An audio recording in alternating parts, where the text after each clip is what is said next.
In December 2017, the city of Kropyvnytskyi was flooded with posters containing information about the disappearance of 12-year-old Kateryna Dobrodii. After 4 days of active searching, the police found her body with signs of violent death. And soon after, investigators suspected that the 76 axe blows, as well as wounds from scissors and a knife, were inflicted on Kateryna by her own mother. The story is horrific, but still, if you can make yourselves comfortable, dear ones, because this is terrifying. On the morning of December 8, 2017, Andrei Dobrodii set off for work. Meanwhile, his 35-year-old wife, Olena, took their 5-year-old daughter, Sofia, to kindergarten. And then she returned home to get her other daughter, 12-year-old Kateryna, ready for school. Katerynka really didn't want to attend class that day and asked her mom to let her stay home. But the woman didn't give in to the girl's pleas, gave her 20 hryvnias for the road, and sent her to school. After classes, Katya was also supposed to attend extra English lessons and return home no later than 8:00 post-meridium. Throughout the whole day, the girl did not answer her mother's phone calls. However, this did not worry the woman too much, since she knew that teachers usually ask children to turn off their phones during lessons. In the evening, guests visited the Dobrodii family, including the girl's aunt, Anastasia, and her husband. They were invited to the kitchen, everyone sat at the table, drank tea, and while talking, they didn't notice how it was already 8:00 post-meridium. Katya still wasn't there, and this gradually started to worry the girl's family. Her mother, Olena, called her daughter several times. The phone rang, but no one picked up. And finally, the phone just turned off. About half an hour passed like that, and only then did Andrei, the girl's boyfriend, assume that maybe Kateryna missed her bus, so she was walking home and that's why she was delayed. And the phone died. Well, that's it. To check his guess, the man got into the family car and drove to the bus stop. But neither there nor on the way did he meet the girl. Then Kateryna's relatives started calling her tutor. However, the woman assured them that today the girl did not show up for the lesson at all. Moreover, it turned out that she had not attended school that day. After learning about this, Kateryna's parents immediately contacted the police. The search for the girl began instantly. Almost all the local residents joined them. Kropyvnytskyi was searched by law enforcement, military volunteers, and Katerynka's family, even using drones. They also posted posters describing the missing girl around the city. I did everything possible, the city was alerted, and posters were put up almost all over the city. All the route taxis had them, they were posted on every pole, and photos of this person were put up throughout the city. In addition, law enforcement officers questioned the drivers on the route that the girl usually took to get to school. They knew Kateryna very well, because for years they had given her rides to school almost every day. But the drivers assured that on December 8th they did not see the girl. 2 days after the disappearance, Kateryna's phone unexpectedly turned on. And thanks to this, the device was tracked. It was lying not far from the house where the Dobrodii family lived. It was turned on Sunday at 4:25 and lay there until someone called it, and then it turned off again. The police found it already turned off. Most likely it was planted there. On December 12th, law enforcement decided to expand the search area and examine not only the city but also the region. This gave results. Already in the evening of the same day, the police reported that Kateryna Dobrodii was found dead in the village of Oboznivka, Kropyvnytskyi district, approximately 3.1 miles from her home. At that moment, the investigation did not announce any details about the condition of the body. However, eyewitnesses said that Kateryna was dressed in the same clothes she was last seen wearing when she left home. And on her head, a very deep wound could be seen. Soon, a search was conducted in Kateryna's family home, where a blood-stained robe was found, as well as traces of brown stains on the bed linen, and the wall. The blood belonged to Kateryna. It also became known that on the day of Kateryna's disappearance, around 11 a.m., Tatiana, Andrei's sister, called Olena. While the women were talking, Tanya heard that her interlocutor was carefully washing something. About 2 hours later, Olena came to visit Tatiana. This was unexpected, as they had not arranged to meet, like she just came over. During the visit, Olena was very excited. She repeatedly wiped her hands with a towel and went out to smoke frequently, clearly indicating something was troubling her. A lot. From time to time, Olena called Kateryna, but Tatiana thought that the calls were fake and the woman was just pretending to dial the number. In addition, investigators reviewed surveillance cameras, and on one of the recordings, they noticed Olena's car, which on the day of the disappearance was heading toward the place where Kateryna's body would later be found. Then law enforcement officers decided to inspect Olena's car and found traces of Kateryna's blood on the seats. The very next day after Kateryna's body was found, the first deputy head of the National Police of Ukraine, Vyacheslav Abroskin, announced that based on the collected evidence, Olena Dobrodii, the mother of the murdered girl, was detained on suspicion of committing the murder. In his statement, Mr. Vyacheslav also said that numerous injuries were found on Kateryna's body. It will later become known that the girl received more than 70 blows with a kitchen axe, scissors, and a knife. Forensic experts found cuts on Kateryna's hands, which indicated that she tried to defend herself from the blows. At the same time, Olena's hand was scratched, probably by fingernails.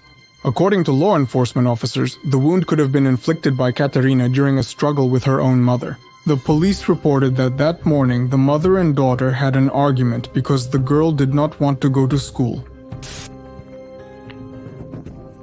In a fit of rage, the mother killed the child, then took her away and left her in a deserted area. But what could have caused the mother to have such a sudden and intense outburst of rage over what seemed to be an insignificant argument with her own daughter? To find the answer to this question, we should learn a little more about the Dobrodii family. Andrei and Olena were introduced to each other long ago by his friend.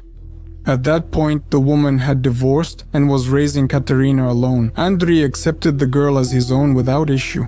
He was proud of Katerynka's achievements, took her to clubs, and defended her when troublemakers offended her. According to the man, it was Kateryna who gave the impetus for his relationship with Olena to grow from a simple romance into a real family. We met and she said, "Well, will you be my dad?" I said, "Oh, of course I will." That's how we began residing at Grandma's house on Kovalevka. Later, the couple had a daughter, Sofia. The family lived normally and the children were not mistreated. Sometimes they could argue with each other, but that's completely normal. There was nothing criminal about it. Olena worked as an anesthesiologist at the oncology dispensary, and Andrei was a medical equipment repair technician. Little Katerynka studied at school and attended various clubs, while Sofia went to kindergarten. In 2016, the family began to notice changes in Olena's behavior. She began to forget many things. For example, at Sofia's birthday celebration, the woman was asked to go down to the basement and bring some compote. Olena served pickled cucumbers at the table. It happens. Initially, all believed it was merely an unintended error. However, when the woman went down to the basement again, and this time brought tomatoes instead of drinks, it already caused some concern because she already knew exactly that she had taken the wrong thing and went to get what was needed. Problems also started to arise at Valina's work. The woman could have prescribed the patient the wrong dose of anesthesia, and that's downright dangerous. She also told the head doctor that she was suffering from hallucinations. Olena asked her for help. She talked about hallucinations, that a woman comes to her whom she is afraid of, and she said that she sees large spiders of different colors. When the hospital management found out about this, they transferred the woman to a job not related to direct contact with patients. And they also asked Andrei to observe his wife and take her to the doctor. One night, Andrei woke up because Olena climbed over him. She got down on the floor, got on all fours, and started growling. The man couldn't calm her down, so he locked the children in another room, called an ambulance, and asked Olena's relatives to come. When they arrived at the house, the woman had already more or less calmed down. However, she was lying in bed, didn't want to talk to anyone, and basically didn't react to anything. She was just calm. But when she finally came to her senses, she couldn't remember what had happened to her. It was as if it had vanished from her memory. What's more, the woman didn't even remember her own last name and didn't recognize her own father. The doctors who examined Olena suggested that she might have some kind of neuroinfection. Some of them can actually cause serious mental disorders, as they have a strong effect on the nervous system. Olena's husband and father took her to Kiev for an examination, where she was given a list of required tests. Then they returned to the regional hospital in Kropyvnytskyi, where Olena's relatives were told that the woman needed to be admitted to a psychiatric hospital. In the first days spent there, Olena was tied to the bed because she did not agree to voluntary treatment. The woman spent 3 or 4 weeks there, and then she was discharged home without being given any diagnosis. According to Andriy, his wife's condition was unstable. In the morning she behaved normally, but closer to the evening she became apathetic and depressed, and she hardly slept all night. She just lay on the bed and stared at the ceiling. 2 weeks after Olena was discharged from the hospital, Kateryna called her father in tears and told him that their mother had run away. The older child called me crying, saying, Mama ran away. I asked what they meant by ran away. She says, I get off the minibus and see Mom at the bus stop. I ask her, Mom, where are you going? She pushed Katya aside, hopped in the minibus and departed. I told my father-in-law and we began searching for her. We didn't find her for 3 days. After 3 days, she came back home on her own. Olena couldn't remember where she had spent all that time. The first incident with the escape happened about a year before Kateryna's murder. After that, Olena ended up in the hospital again. She was registered as disabled and the woman was dismissed from her job. Soon after returning home, she vanished again for 2 days. Upon being found, she was sent for treatment once more. Olena took a rope and knife to the hospital while packing, but they were discovered and confiscated in time. Despite all these alarming incidents, let's say, Andriy said that he was not afraid to leave his wife with the children because she had never shown any aggression towards them, and he was sure that she would never harm them. Meanwhile, Olena refused to take medication as she believed that it would only worsen her mental state.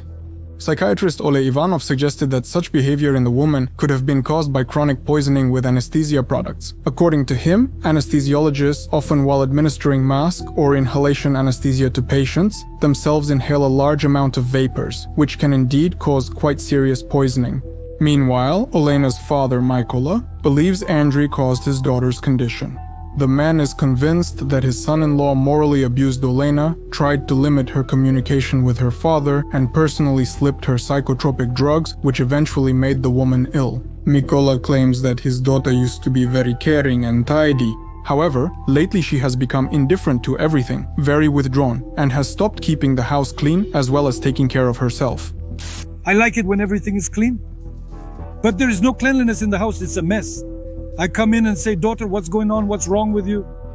You break it up in the corner and heat it like that. Papa, everything will be fine. What's good here? They gather the kids and go to the houses. The construction isn't going. Kateryna's great-grandmother also confirmed the information that Andriy treated his wife and children harshly. The woman stated that the man abused alcohol, beat his wife and children, and repeatedly threatened them with violence. Meanwhile, the man and his mother strongly refuted all the allegations against him. During the broadcast of the television program Hovorit Ukraina, Andriy stated that he is confident he did everything possible to prevent the tragedy. The man also agreed to take a lie detector test. He was questioned about putting anything in his wife's food, his knowledge of Kateryna's death, and if he assisted Olena in disposing of evidence. He answered no to all these questions, and the polygraph confirmed that he was not lying. Whether the polygraph is accurate is debatable. More importantly, Andriy had an alibi, as he was at work the day Kateryna disappeared. He was seen by co-workers and recorded by surveillance cameras. Andriy also talked about how, after Kateryna's body was found, he and Olena were summoned by law enforcement. One of them pointed at Andriy and said, "You are guilty." He asked in surprise, "Why me?" He was told that they have such statistics, it's either the father or the mother, so they said, "You choose yourselves who among you did it." The man explains that he and Olena were under a lot of pressure and were forced to confess to the murder. Andriy couldn't believe that Olena had killed their daughter until the very end. However, later he was shown a video recording in which, on December 8th, their family's car was driving in the direction where Kateryna's body was found. You know, I didn't believe it until the very end, until they showed me the video. Where is our car going? I've lived with her for 9 years. I know how she drives. She doesn't hold the steering wheel with her right hand. With her left, she takes the center of the road and holds the wheel like this with both hands. Despite the fact that Andriy insists the driving style matches how his wife used to drive, he still claims that it's impossible to make out the face of the person behind the wheel in the footage. On December 14th, 2017, the court imposed a preventive measure on Olena Dobrodii, 2 months of detention without the right to post bail. The hearing was held behind closed doors, in particular due to the defendant's illness. Later, the woman was sent to the Odessa Regional Medical Center for Psychological Health to undergo a forensic psychiatric examination, which was supposed to determine whether the woman was legally sane in principle. According to the results of this examination, the suspect at the time of committing the murder was not able to understand her actions or control them accordingly. It was for this reason that Olena's preventive measure was changed and she was transferred to a psychiatric hospital for compulsory treatment. Olena herself said that she does not remember at all what happened on the day of Kateryna's death. However, the woman is sure that she did not kill her daughter. I'm not that person. I'm not a monster. I'm not a mother. Such a brutal crime, as it seemed to me, where no one, it seems, remembers anything. I don't know if I did it. For almost the entire year of 2017, I practically didn't hear anything I liked. She also talked about her husband and her feelings on the eve of her daughter's death. From her husband's side, she didn't feel supported. She felt unwanted, lonely. He suppressed me, didn't support me. I wanted at least some kind of job to go out into society. I was constantly told, stay at home, do housework. I'm such an active, cheerful, sociable person that I just couldn't stay at home any longer. Well, I was suppressing myself and didn't want to live. I even had suicidal thoughts. I feel like I don't belong to myself. 13. In February 2019, the court finally found Olena Dobrodii guilty of her daughter's death. However, considering her illness, the woman was to be sent for treatment to a psychiatric facility, a high-security institution. Olena, together with her lawyer Alexandra Lyubovich, filed an appeal. They demanded to cancel the compulsory treatment and to close the criminal case due to the lack of evidence. The woman's defense also claimed that the investigation ignored many important pieces of evidence. In the large room, blood traces of Andriy, Katya's stepfather, were found on the floor near the entrance to the children's room. And in the corridor, on the wall and the doors to the bathroom, there were traces of blood belonging to an unknown woman. During the investigation, these facts were not explained at all, and as we later found out, they were ignored. Already in court, Andriy and Olena themselves explained that Andriy's blood was left when he was breaking down the door to the children's room. But no one paid any attention at all to the information about traces of female blood.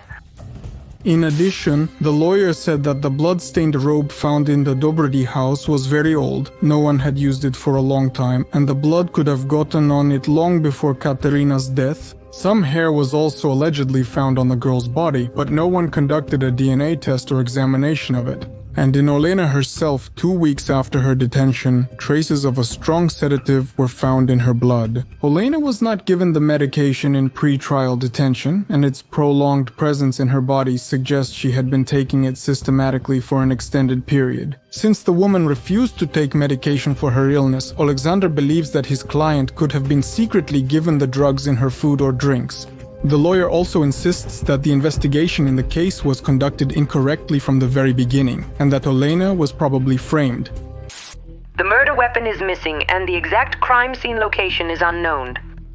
According to the version, the investigation revealed 2 pairs of scissors and a knife were found.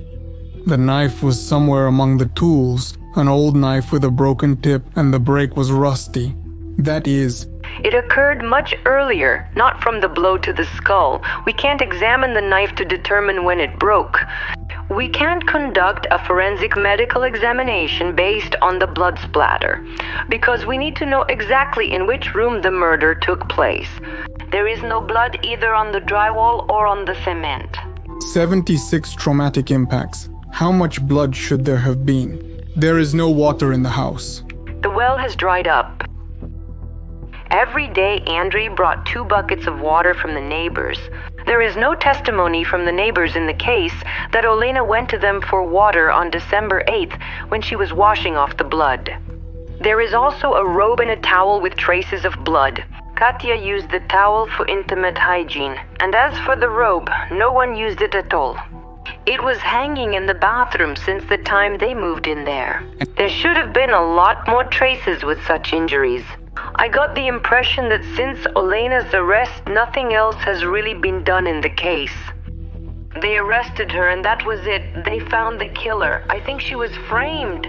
I believe that those locations were hidden somewhere until December 12th.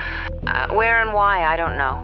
But in 4 days during which the body supposedly lay near the road in the woods, for some reason, dogs didn't touch it. And there are plenty of dogs there. There's a recreation base nearby with security that changes daily. How did they not see the body dressed in a bright pink jacket? Despite the lawyer's insistence on her client's innocence, the investigation believes that on that day Olena, being in a morbid state that deprived her of the ability to realize and control her actions for reasons not established by the investigation, decided to kill Kateryna, her daughter. Between 7:30 and 10:30, the woman took a kitchen knife and began stabbing her daughter. From multiple injuries, the girl died at the scene. After that, the mother put her body in the car, took it to the place where law enforcement later found it, and returned home, where she carefully washed away the traces of blood. Although it is basically impossible to see who exactly was driving in the surveillance camera footage, the investigation believes that Olena was the one driving the vehicle, since only she and Katya were at home that day. And the husband, I remind you, was at work, so who else could it have been? At the trial, neither Olena nor her lawyer were able to explain why. On December 8th, the defendant went to the place where the body was found, and also how Katya's blood ended up in the woman's car. Olena constantly said that she didn't remember anything at all. Eventually, on March 18th, 2021, it became known that the court rejected Olena's appeal, so the woman was forced to return to the psychiatric institution and continue her treatment. Well, that's it, dear ones. Take care of yourselves, your mental health, your family and loved ones. And we'll see each other in the next video. Thank you.